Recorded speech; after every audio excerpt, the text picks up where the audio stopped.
All right, welcome to Hoops Tonight here at The Volume. We are finally starting our season previews today. We're going to be using a different format than we have in years past. In years past, we only hit the top 15 teams, and we did them power ranking style. This year, we're going to do a separate kind of like contender rankings video as we get closer to the start of the season, but we're going to go division by division, which means we're going to hit all 30 teams. Now, obviously, the teams towards the bottom end of the league, we're not going to spend as much time on. But over the course of the next 6 videos, as we go division to division, we are going to hit all 30 teams in the NBA season preview style. Today, we are starting with the Atlantic Division.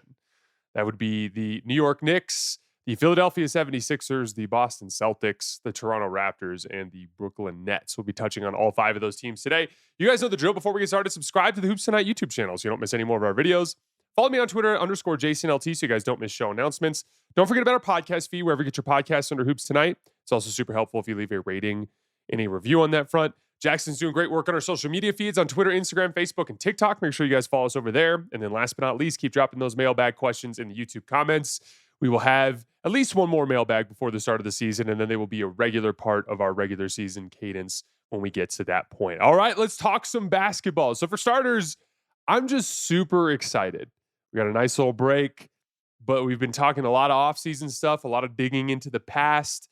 And this is just going to be a super exciting and super interesting NBA season. And there's just like a lot of stuff that if you're a basketball fan, you should be stoked about. I'm excited to see any changes that might take place in the New York Knicks offense, for example. Like, you can actually talk yourself into a little Sixers optimism with the wide open Eastern Conference and Joel Embiid being in great shape. I mean, I want to see it. Like, I would like to see this new version of Joel Embiid and see if there's anything there, right? Like, Boston's not the juggernaut that they were in years past talent-wise, but they have some really interesting storylines this year. I'm really excited to see what Anthony Simons looks like in the Joe Mazzulla drive and kick attack, or high volume Jaylen Brown shot creator. There's just a million interesting storylines all around the league. So many good, there's like 24 legitimately good teams that we're going to be covering throughout the year. And I'm just excited to get into the season. So let's get started with our Atlantic Division season preview with the New York Knicks. Quick little offseason recap. They lost Precious Achiuwa, Cameron Payne, and DeLon Wright, and added Malcolm Brogdon, Jordan Clarkson, and Guerschon Yabusele. So in a lot of ways, a shift towards offense with that part of their bench, right? Like, Guerschon is a much better offensive player than Precious Achiuwa, and Jordan and Malcolm represent a more offensive-oriented backcourt than DeLon Wright and Cam Payne represented, right? And perhaps the most influential piece of Knicks news this entire summer is just the change in head coach from Tom Thibodeau to Mike Brown. We've already seen a couple of hints as to how that could change things for the Knicks in the early part of the season. We saw a picture from their first practice where Mitchell Robinson was wearing a starter's jersey. Obviously, that's not a guarantee that he will start, but going from Josh Hart in the starting lineup to Mitchell Robinson would be a shift from their regular season approach last year. Obviously, a lot of that was initiated by Mitchell's injury to start the season as well. But if we saw a lot more Mitchell Robinson at center, especially to start games and alongside Karl-Anthony Towns, that'd be an interesting shift, right? And then we got an interesting quote from Deuce McBride, one that centers around a storyline we've discussed a lot with the Knicks in throughout the end of last season, which was the quote from Deuce goes, "A lot more player movement, ball movement. Last year at times we got stagnant and we depended on a lot of isolation shots, which is tough down the stretch. This year it's going to be a little more freedom with the movement and a lot of young guys cutting, guys getting active." This is where I want to start with the Knicks, because, like, obviously their defense was their biggest issue last year, and we're going to talk about that. They logged a defensive rating of 123.4 in their 8 playoff losses, which is brutally bad. And we are going to discuss the defense in a bit.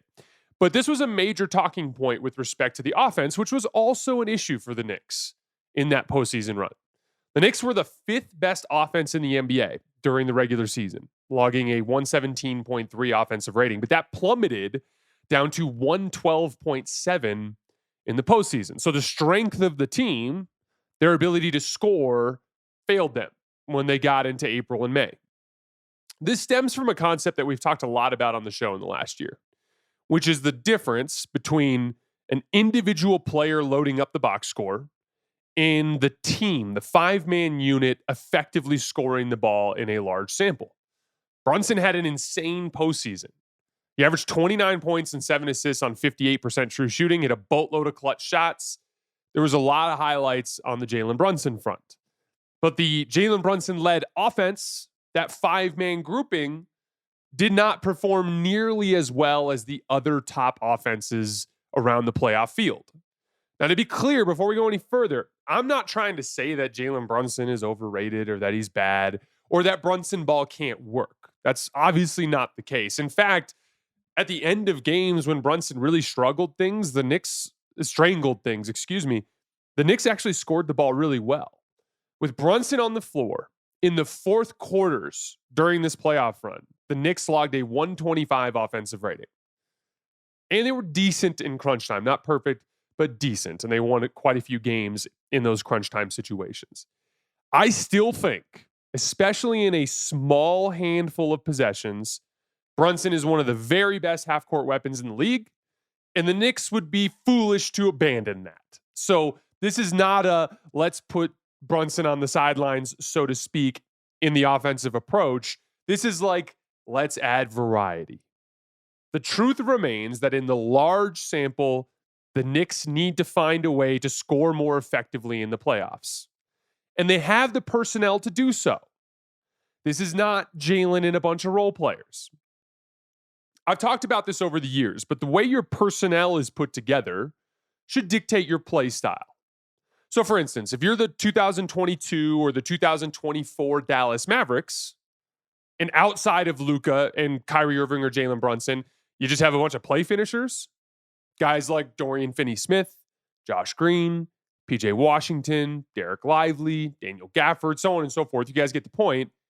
You're going to want to run more of a brute force, 4-out, 1-in, pick and roll heavy attack because you don't have a ton of ball handling. And you don't want to have a bunch of possessions with Dorian Finney-Smith coming off of a dribble handoff needing to create something off the bounce. That's not in line with the strength of the roster. But to be clear, this Knicks team is not that type of roster, especially with the additions of Malcolm Brogdon and Jordan Clarkson. Like Brogdon and Clarkson and Brunson and Mikal Bridges and OG Anunoby and Karl-Anthony Towns. These are all guys who can put the ball on the floor and make plays for others. And so this is the potential upside of the Mike Brown hiring. You have a guy who's famous for defensive accountability, which we'll talk about in a minute, and that will certainly help things. But you also get a guy who has spent time on Steve Kerr's staff in Golden State, who then brought many of those principles to the 5-out attack with the Sacramento Kings, which was a very high-level offense.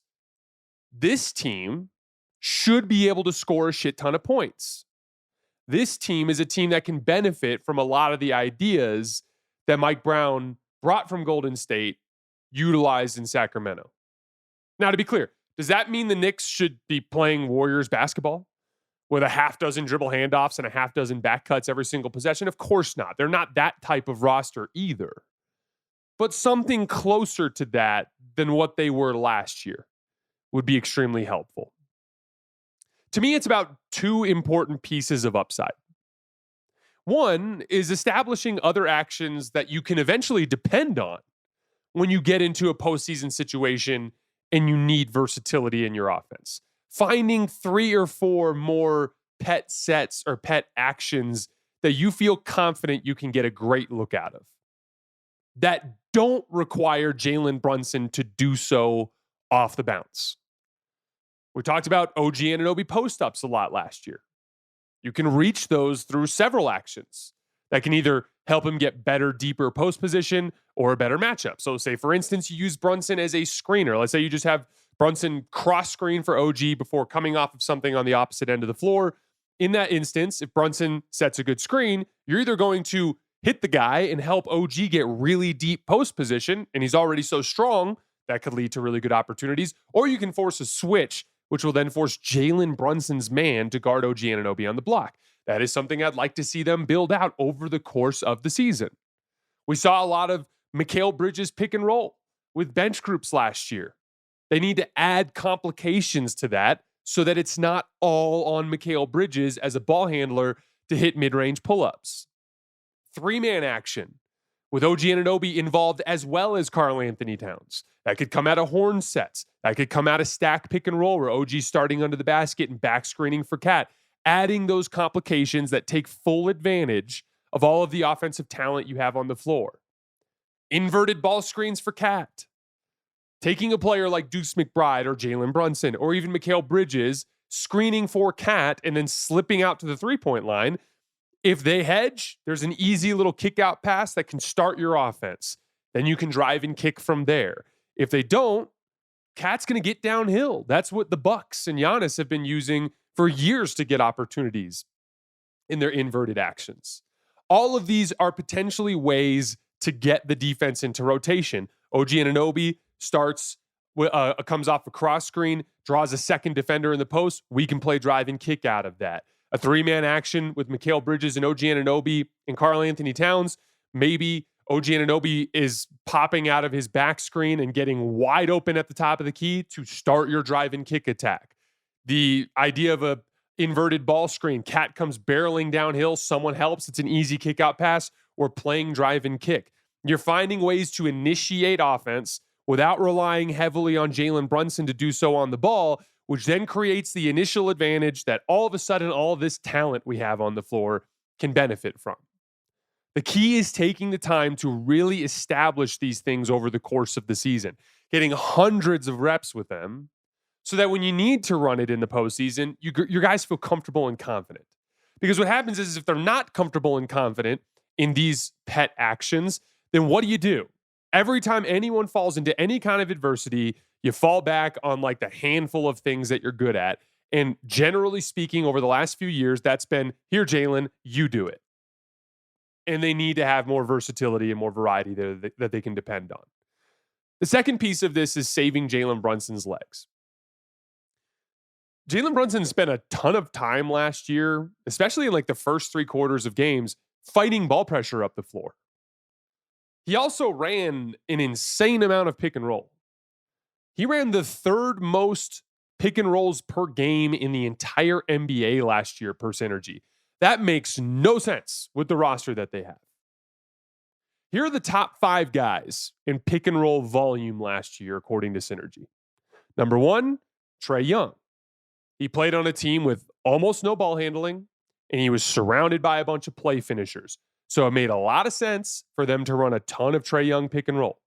Number 2, Cade Cunningham. He was on a team with very little ball handling, surrounded by a bunch of shooting and play finishers. So it made a ton of sense for them to run a ton of Cade pick and roll. Brunson third. Number 4, Damian Lillard.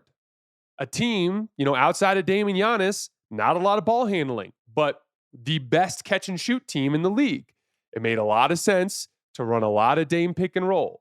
Number 5, Shai Gilgeous-Alexander, obviously a much better roster and more ball handling than some of those other teams, but compared to the top playoff teams in the NBA, we discussed throughout the last year's postseason run that the Thunder were light on ball handling. It was a weakness that Indiana exposed as they pushed them towards 7 games. In other words, you're wearing Jalen Brunson out for no reason. He should be facing way less ball pressure and running way less pick and roll. In addition to establishing other actions, like we talked about earlier, you should then be able to deploy Brunson at the end of games as the half-court surgeon that he is, with way fresher legs, so that he doesn't look as gassed as he did at the tail end of the Indiana series. So Mike Brown's tweaks within the offense will be something I have my eyes on to start this season.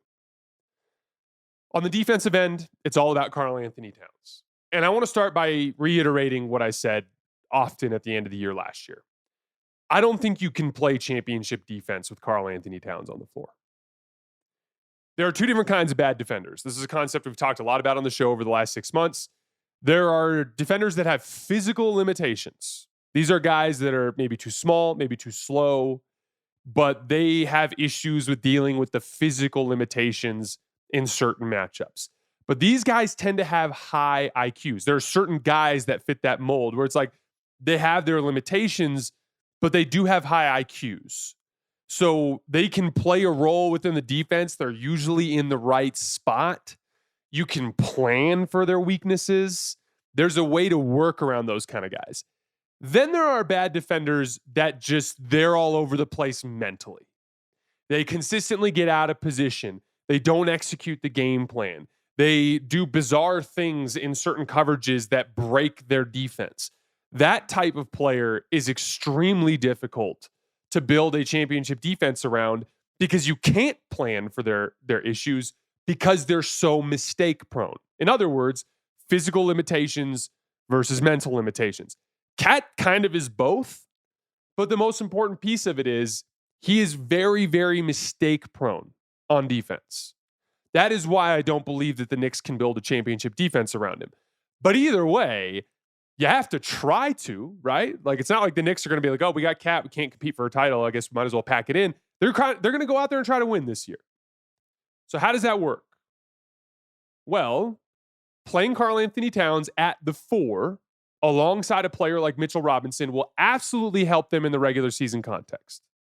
The key there is keep Karl-Anthony Towns out of screening action as much as possible. Cat defending screens is an absolute nightmare. His hedges, he'll go way out of position. He'll jump to the wrong side of a screen. He'll be so out of whack when defending ball screens that legitimately he'll give up these crazy straight line drives or crazy openings that are just impossible to account for on the backside. You got to try to keep him out of screens as much as possible. Now, there are several ways to do that. First, keep him in the textbook low man position. What that means is you have a Mitchell Robinson on the floor. He guards the other team's primary pick and roll screener, and you put Cat on the worst offensive player on the other team, regardless of position. You put him on the worst player on the other team that isn't their main pick and roll screener. That allows him, as Mitch is defending ball screens with the traditional screener, to be in the traditional low man position. Every team with that type of offensive player is going to stick that guy in the corner. Why? Because it's a shorter 3-point shot that hopefully he'll make at a higher percentage. And you can go to that guy and be like, okay, you can't shoot, but every time you see this opening, cut along the baseline, or every time the shot goes up, corner crash, corner crash, corner crash, we might be able to get a bunch of offensive rebounds that'll make up for the fact that you can't shoot, right? So that guy's going to be tucked in the corner. That allows Karl-Anthony Towns to play that typical low man position where he's guarding the roll man as Mitchell Robinson goes up to the level and closing out to the corner if the skip pass takes place. That is the best type of off-ball position for Cat with the lowest opportunity for him to make mistakes. Secondly, pre-switching. Inevitably, whether it's through a team that has 5 good offensive players on the floor, or if a team just insists on attacking through that screening option, you can attempt to protect Cat by sending a different player up to defend the screen. So you can imagine in this situation, let's say that Mikal Bridges is on the ball, and you've got Mitchell Robinson on the floor, and you've got let's say OG Anunoby on the weak side.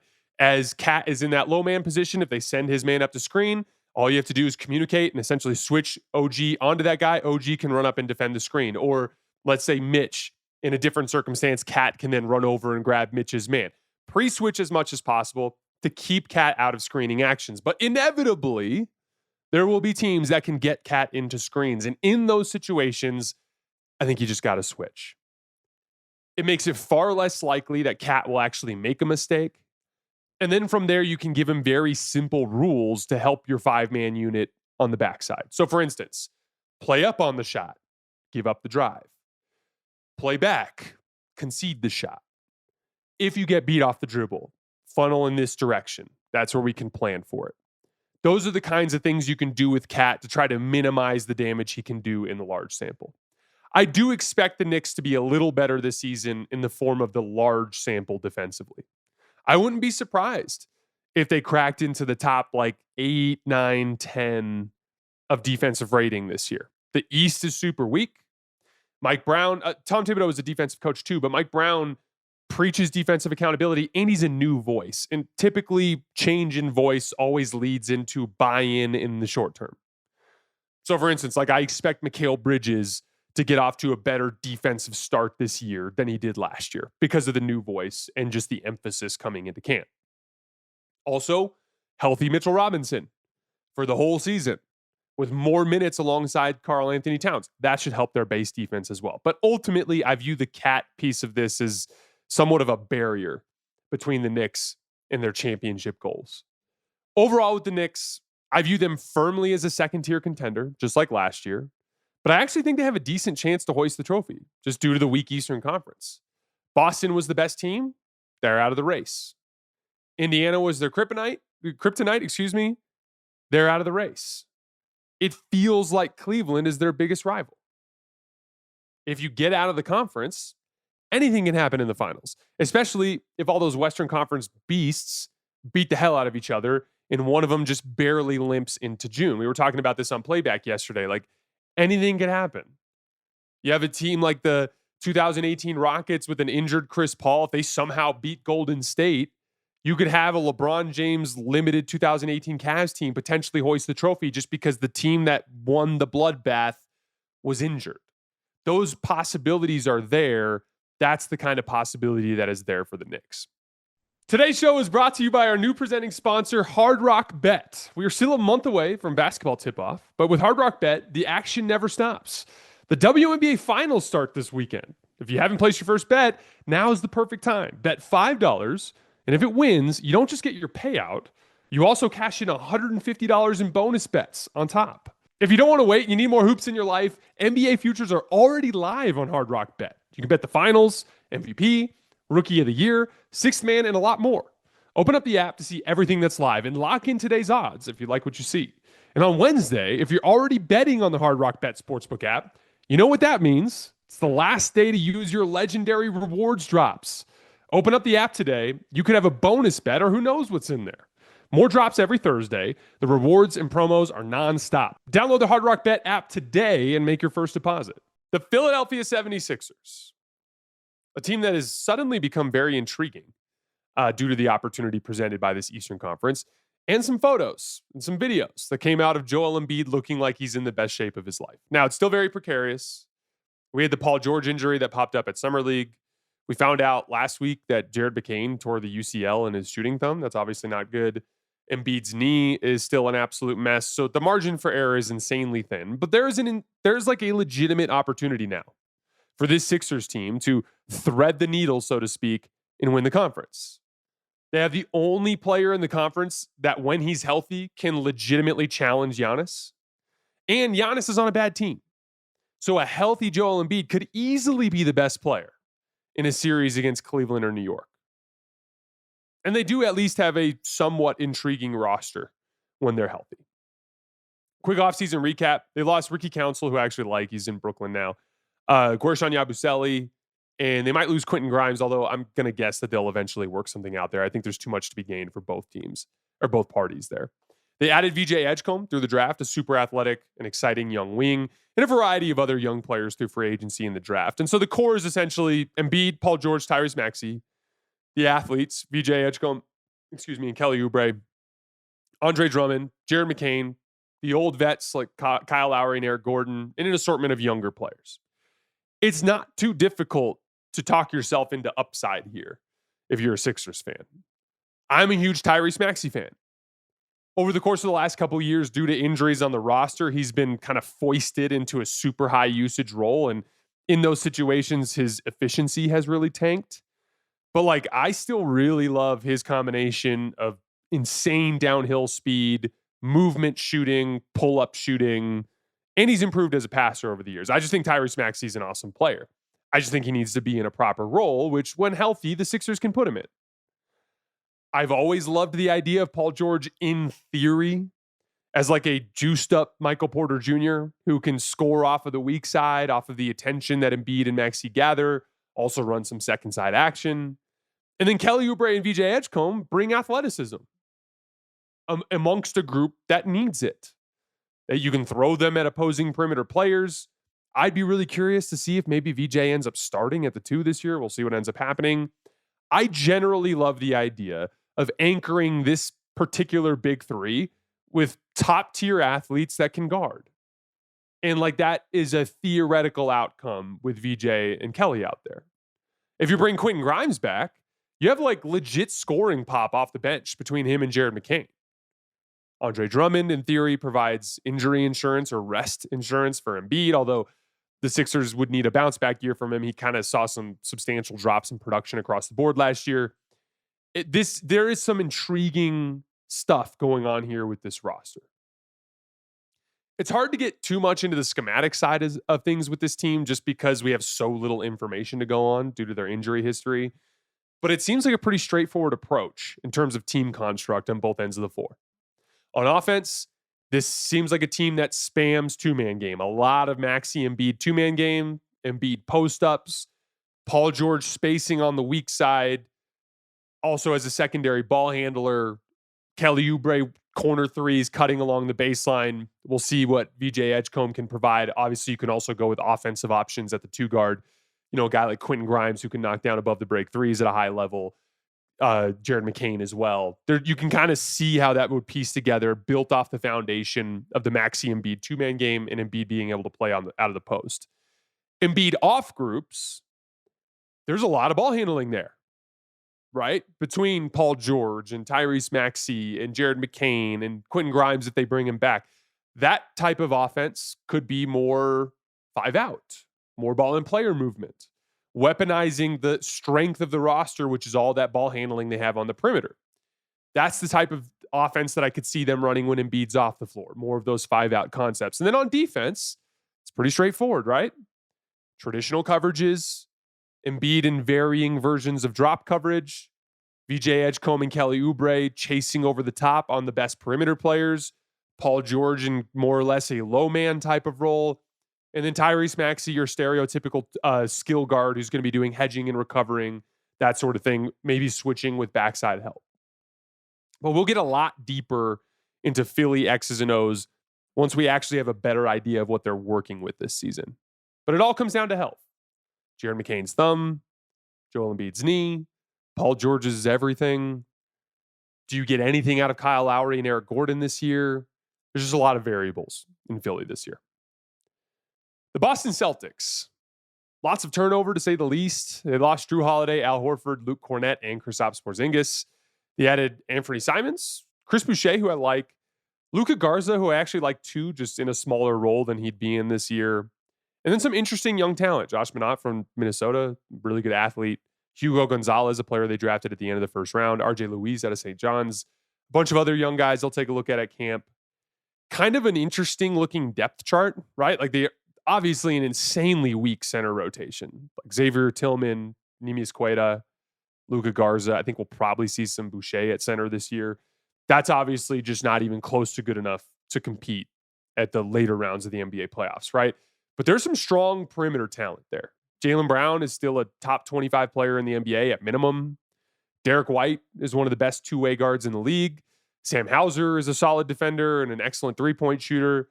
Anthony Simons is at least interesting and represents a type of player we haven't seen on this version of the Celtics. Excuse me. And he's a guy we're going to talk quite a bit about here in a minute. And then an assortment of young talent that we should get a really good look at this year under the circumstances. Like I want to see a lot of Hugo Gonzalez. I want to see a lot of Baylor Shireman. And we should get to see that this year under the circumstances. The first question is, should Jayson Tatum attempt a return this year? There's been a lot of buzz surrounding this idea. And I do understand where the idea comes from. Like Tatum's a competitor who loves basketball. Of course he's sitting on his couch like, I'm coming back this year. Like, I totally get that. And then the East appears to be wide open. So I'm sure Tatum looks at things and goes, maybe we can jump in here and get the job done. But this is obviously a foolish idea. It's just risky to bring him back from an Achilles tear during the highest leverage in most intense and most physical games of the season. And also have some self-awareness. This is not a championship roster anymore. That front court rotation is just not good enough to win 4 playoff rounds. So keep Tatum out, embrace this season as a learning opportunity, bring him back next year with a reinforced roster and a body that is actually physically ready for the grind. So what exactly is the learning opportunity? The Jaylen Brown piece is pretty self-explanatory. Let's see what he looks like when he's the consistent top of the scouting report shot creator. Let's see how he can perform. Remember, we talked about this concept a lot, the difference in roles. I'm getting these shots every game and these opportunities, and I'm really just concerned with like 25 to 30 of my team's field goal attempts every game. to I am now one of the lead initiators of the team, and more than half of the shots we get are either going to be shot by me, directly assisted by me, or created by an advantage that I created at the beginning of a possession that got driven and kicked a few times, whatever it might be, right? That job is very different. The I need to create 50 to 60 shots tonight is a very different job than I need to create 25 shots tonight. And that's the type of role that Jalen's going to be shifting closer towards. We know what he's capable of. Game 5 last year against New York. 26 points, 8 rebounds, 12 assists, just 2 turnovers. Wonderful game management throughout. If you remember, we covered it at the time, like using the post as a vehicle with which to get the defense in rotation, taking easy reads that were available to him, not really forcing the issue. If I remember correctly, he didn't really take a pull-up jump shot in that game for a little while. He just eased his way in, upped his aggression at various points. Wonderful game management, right? Game 6, not so much. Although cut him some slack. That was a buzzsaw of a closeout game in Madison Square Garden. But he goes for 26-6 with 7 turnovers. He was minus 30 in 32 minutes. This year will be a large sample test of his shot creation. Is it going to be closer to game 5 or closer to game 6? That's going to be part of the learning experience with Jaylen Brown this year. The next piece is Anthony Simons. And what I find fascinating here is we haven't really seen this type of guard in Joe Mazzulla's system before. A really dynamic guard with some downhill burst. He's not like the most athletic downhill guy in the league, but he can beat people off the dribble. And he's a solid pull-up shooter, like over, I think he was like 1.01 points per possession. This could be a super interesting fit in Boston's system. For starters, in drive and kick, he's a knockdown open catch and shoot shooter. He hit 44% of his unguarded catch and shoot threes last year. So in theory, the open shots that get generated in the drive and kick system, he can knock them down. He was also a good high volume pick and roll player last year. He ran 931 pick and rolls last year. It's a huge volume. And he got 1.04 points per possession, including passes, which is good. And when you really dig into it, like Portland was not a good play finishing team last year. They were 26th in spot up efficiency and 15th in roll man efficiency. And he still got 1.04 points per possession, in large part because he's a very good scorer out of ball screens. He was top 10 in efficiency shooting out of pick and roll among players who logged at least 400 possessions of that type last year. He's a good pull-up shooter, shot 35% on pull-up threes, 47% from the mid-range, 40% from floater range. Nothing like insanely impressive, but good. And overall, as a pick and roll player, one of the better ones in the league if you really look at it juxtaposed with the talent that he was playing with. So this season will be an excellent case study. When you're looking at big picture roster construction for the Celtics, you had this championship level roster and you just completely blew it up for good reason. Brad Stevens in his media day presser talked about the need to get out from the second apron, the idea that they wouldn't have been able to make a trade for a Drew Holiday or for a Kristaps Porzingis like they did 2 summers ago if they were in the second apron. If they were in the second apron, excuse me. So you blew it up. You did what you had to do. But the next goal is we still have Jaylen Brown and Jayson Tatum locked up long term. We need to put together a championship roster. How do we do so? It may not look the same as it did in 2024, right? So you might have to consider a different type of player. What if the type of player that becomes available is a high usage on ball pick and roll guard, right? This is a good case study. Maybe it is Anthony Simons, and maybe it ends up being a wonderful partnership, and he ends up being a partner with Tatum and Brown moving forward. Or maybe it's this is a kind of a proof of concept that this can work. We'll move on from Anthony and we'll look for this type of dude in the draft, or we'll look for this type of dude around the league when the opportunity provides itself. So like, is Anthony Simons going to thrive in Joe Mazzulla's system? That would be a good sign for the future. And I'm very, very excited to see that. And again, because you're not necessarily competing for a championship this year, you get to have a good extended look at your young players. See which ones make sense to actually factor into your big picture plans. It'll definitely be a different type of year for Celtics fans. You're not going to be rooting for one of the most supremely talented teams in the NBA, but they are super interesting. And they should be fun to watch and root for for different reasons. All right, two more teams. We're going to go more briefly on these two. Starting with the Toronto Raptors. They lost Chris Boucher. They added Sandro Mamukelashvili. They added Colin Murray-Boyles in the lottery as well. Just kind of the classic Toronto Raptors defensive-minded, rangy forward that can't shoot. Raptors fans will know exactly what that's like. My biggest thing that I'm excited for this year is seeing a large sample of the Brandon Ingram, Scotty Barnes, and Emmanuel Quickley core. Scotty Barnes and Emmanuel Quickley logged 8,002 possessions last year. They had a 111 offensive rating, which is bad, and a 115 defensive rating, which is mediocre, with those two particular players. I'm a big believer in Brandon Ingram when he's healthy. If he can stay healthy and in rhythm, I think he's a guy that will certainly help them on the offensive end of the floor. I don't necessarily love the fit, which we'll talk about in a second, but I do believe in Brandon's talent. I think he's a very good passer for his position. I think he represents, among the forwards in the league, one of the better advantage creators. I actually think there's overall on this roster a good amount of playmaking talent. There's some potential here, but it's clunky because of the fit amongst the starters. Like if you look at the starting group, assuming that Emmanuel Quickley and RJ Barrett start in the backcourt, you have Brandon Ingram and Scotty Barnes at the 3 and 4, Jakob Poeltl at center. That's a bunch of dudes who can drive and who can play make, but very little catch and shoot talent in that lineup. That's the first swing factor. Brandon Ingram has been an inconsistent catch and shoot guy in his career, but he's had stretches where he shot threes well. Scotty Barnes has been mostly bad. But if those two guys shoot the ball well this year off the catch, that's a huge swing for this team. In general, with Scotty Barnes, he's been like plateauing as a player a lot earlier in his career than I thought he would. So him getting back on the ascent would certainly help. Grady Dick had a up and down year last year, but he showed some real upside as a shooter. He had 10 games where he had at least 20 points. His shooting would certainly help. But they should be an awesome defense. And this is the foundational piece of a potential playoff appearance for this team. They were the second best defense in the league post All-Star break last year. Ochai Agbaji turned into like an awesome 3-and-D weapon. Jakob Poeltl and Scotty Barnes are a really nice foundational defensive front court. As a matter of fact, when those three guys were on the floor together after the All-Star break this year, they logged a 104 defensive rating, which in the modern NBA is like frighteningly good. So a lot of defensive potential there.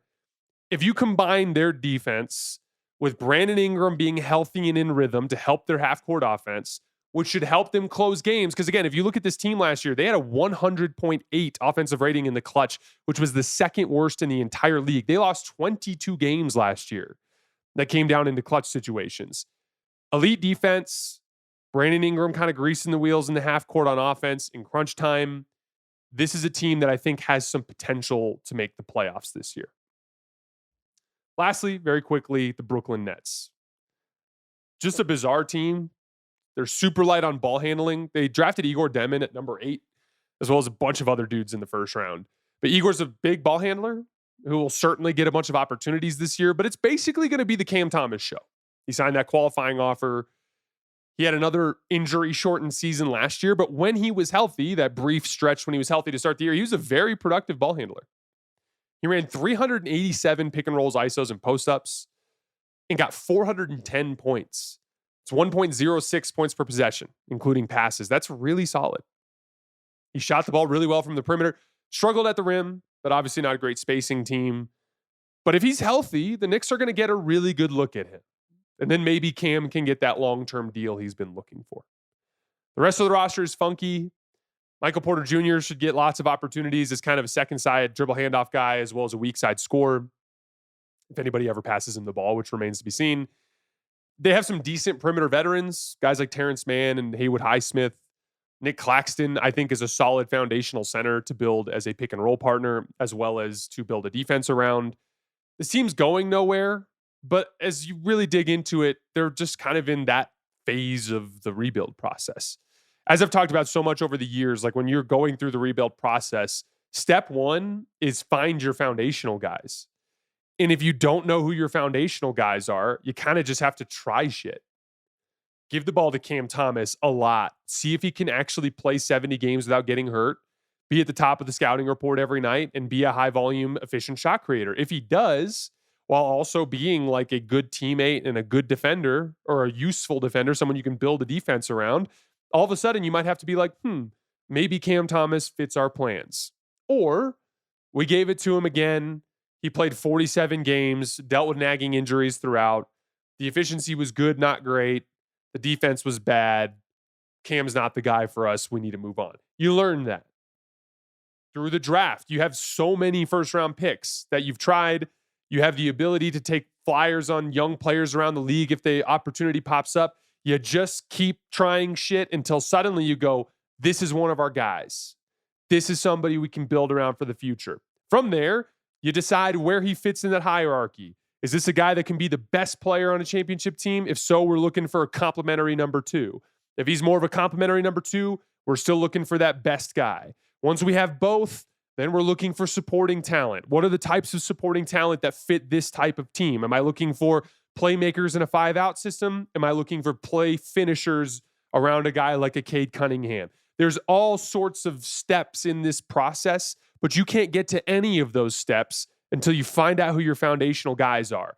The Nets don't know who those guys are. So you know what? Flipping Cam Johnson for an unprotected first-round pick that could become anything in the future, as well as a Michael Porter Jr., that's a move in that direction because you get that first-round pick that might become one of those foundational pieces. For all the talk about the first-round picks and how they should have consolidated them, if there was a clear guy they had in mind, if they were like, we really wanted VJ Edgecombe, then by all means, package the picks and go after him. But if their scouting department didn't have a specific guy that they loved, give yourself as many cracks at it as you can. My thing is just they need to be hunting for that foundational player. That involves a lot of like trial and error in this phase. It's just the Brooklyn's just they are quite literally they are just starting their drive. This is like touchback. You're starting at the 20-yard line. They've got a long way to go to get to where they're going in their rebuild. All right, guys, that's all I have for today. As always, I sincerely appreciate you guys for supporting us and supporting the show. We'll be back with another division on Wednesday. I'll see you guys then.